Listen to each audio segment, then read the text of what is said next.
Welcome back, students. This is the second video on the internal structure of midbrain. Okay, and this internal structure of midbrain, the transverse section is passing at the level of the inferior colliculi, right and left colliculus. Okay, inferior colliculus, which are rounded swelling on the dorsal aspect of the midbrain. Okay, now as we have seen that a section is divided into two parts, that is the tectum as well as the cerebral peduncle. Since the crus cerebri part and the substantia nigra part of the cerebral peduncle, they are going to remain the same throughout the length of the midbrain, and we have already covered these two parts. Okay, now this is the time to see the tegmental part and the tectum part of the midbrain at the lower level, that means at the level of the inferior colliculus. This is the inferior colliculus. So section is passing at the level. Now first we will deal with the structure of the tegmentum, which is made up of both the grey and the white matter, and then lastly we will deal with the tectum part of the lower section. So let us come to the tegmentum, and in tegmentum we will deal first with the grey matter arrangement in the tegmental part of the midbrain. Okay, now the striking feature here is the cerebral aqueduct, which is the canal connecting the third ventricle with the fourth ventricle passing through the midbrain. Now this is surrounded by the central grey mass. Okay, and in this central grey mass itself there are the two nuclei on either side of the midline. This is the fourth cranial nerve nucleus, and that is called as the trochlear nerve nucleus, that is close to the median plane, right and left trochlear nerve nucleus, and this is the fourth cranial nerve nucleus. Okay, this is the fourth cranial nerve nucleus. And then in the lateral mass, okay, after this trochlear, in the lateral mass of the central grey matter or central aqueduct, as it is also called as the pericentral aqueduct, there is the presence of another nucleus which is not motor. The trochlear nucleus is motor, which, as I will show you, it will give origin to the trochlear nerve. Okay, but this pericentral grey matter on its lateral side will have another nucleus here, and this is a sensory nucleus called as mesencephalic nucleus of trigeminal nerve, or the fifth cranial nerve, mesencephalic nucleus of the, so this is sensory nucleus of the fifth cranial nerve. Now let me explain you how this sensory nuclei of the trigeminal nerves are located. We have seen that in the upper part of the pons here there is the main sensory nucleus is present, which is lateral to the motor nucleus, and below this nucleus is continuous with a long nucleus coming from the neck region. Okay, and this is called as the spinal nucleus of trigeminal nerve, which brings the pain, touch and temperature sensation from the face. Okay, and this is the main sensory nucleus, and above it is continuous in the midbrain by the third sensory nucleus, and that is called as the mesencephalic nucleus of the trigeminal. So there are three. That means the sensory part of the mesencephalic of the trigeminal nucleus is mesencephalic, which is present in the midbrain. Okay, which is present, while the main sensory is present in the upper pons, and the rest of the brain stem will have the spinal nucleus of the trigeminal nerve, right? So it is the same mesencephalic nucleus of the trigeminal. I will come back to the mesencephalic nucleus of the trigeminal. Let us see the origin of the trochlear nerve. The origin of the trochlear nerve is from this trochlear nucleus, and the fibers, they will go onto the side, okay, because it is a motor fibers, they will go on the side of this periaqueductal gray or central gray matter, and then it will come out from that of the dorsal aspect of the midbrain at the level of the inferior colliculus. This fiber from other side of the trochlear nerve, this will also go dorsally by the side of the central gray matter surrounding to the cerebral aqueduct. And these fibers of right and left side, they will cross, they will decussate, and then they will come out here.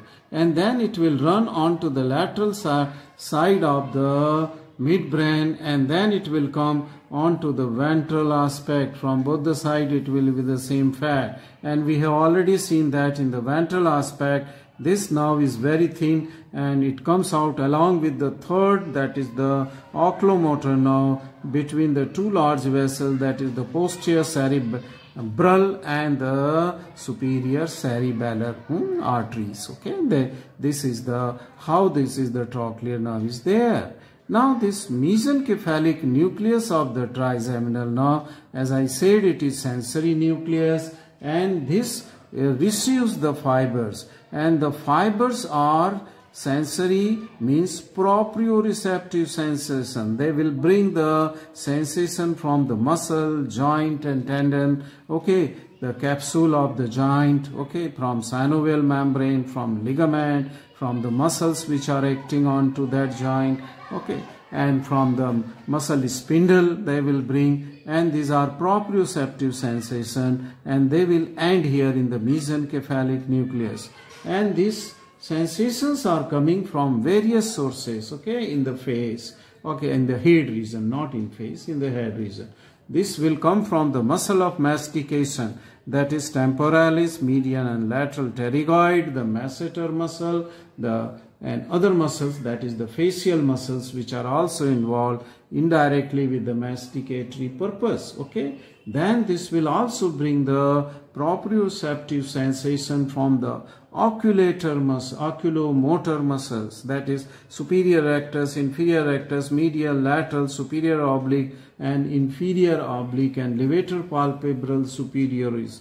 This will also bring the sensation from the teeth, okay, and the muscles of the face, it will also send its sensation, okay, to that of the mesencephalic nucleus of the trigeminal nerve. So this is about the two nuclei which are located at the level of the inferior colliculus. Then there are the nuclei which are embedded in the reticular formation. As you can see here, some gray mass is seen here. These are the nuclei or the neurons group which are present within the reticular formation. Okay, that is the gray matter. Coming to the white matter arrangement in the tegmentum part, you can see the white matter the same as it was seen in the upper pons, with the difference is that there is a decussation of the superior cerebellar peduncle. Superior cerebellar peduncle, the fibers will decussate here just behind that of the medial, this rubrospinal tract, in front of the periaqueductal gray matter. This is the site where it will decussate, the fibers coming from superior cerebellar peduncle, and then they will form an ascending tract and the descending tract. Okay, ascending and descending tract will be formed. Then the other white matter bundles, they are same as we have seen into the upper pons. Okay, upper pons. What are those? This is the medial lemniscus. Okay, this is the ML, medial lemniscus. This is the trigeminal lemniscus, same as it was in the pons.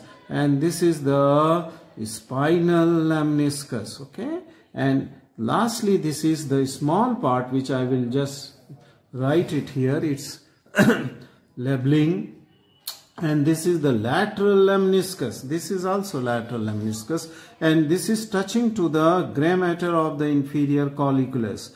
So that means this lateral lemniscus fibers are relaying and thus ending within the inferior colliculus, because the lateral lemniscus was the tract for the auditory pathway, bringing the impulses of the hearing, okay, impulses for the hearing. So this will end into the inferior colliculus, okay, inferior colliculus.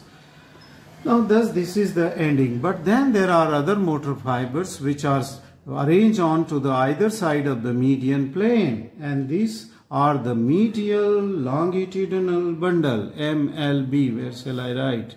Okay, I am writing here, just similar to that of the pons, medial longitudinal bundle. Then this is the tactospinal tract, TST, tactospinal tract, and this I have already said that this is the rubrospinal tract, okay. In the upper level we will see its origin, okay, of the midbrain. This is the rubrospinal tract, tactospinal tract. This origin of this also we will see in the upper level of the midbrain, and this is the medial longitudinal bundle, about which I have already explained while I was teaching you the cross section of the medulla. This complete the gray matter and the white matter within the tegmental part. Let us go to the posterior part, which is called as the tectum, okay. Now in the tectum, the big gray mass which is seen is deep to the inferior colliculus on right side as well as and left side, and this large gray mass is the relay station for the auditory pathway, okay, it is, and thus the inferior colliculus is concerned with the hearing, okay, relay station for hearing, and the reflex action for that of the auditory and audiovisual reflexes. They are conducted by this inferior colliculus. The fibers which will arise from this inferior colliculus, as I said in the lateral aspect of the external feature of midbrain, they will form the inferior brachium, and inferior brachium will go and end into the medial geniculate body, okay, from where the auditory radiation will start to go to the cerebral cortex into the superior temporal gyri. Gyrus, right? So this is the gray matter and the white matter of the tegmentum and that of the tectum. This completes the internal structure of the midbrain at the level of the inferior colliculus, and I have covered both the tegmental part and the tectal part. I have not covered this crus cerebri and the substantia nigra because we have already covered it and it will remain the same, okay. Now the next video will be the third video on the internal structure, which will pass at the level of the superior colliculus. Thank you very much for watching this video.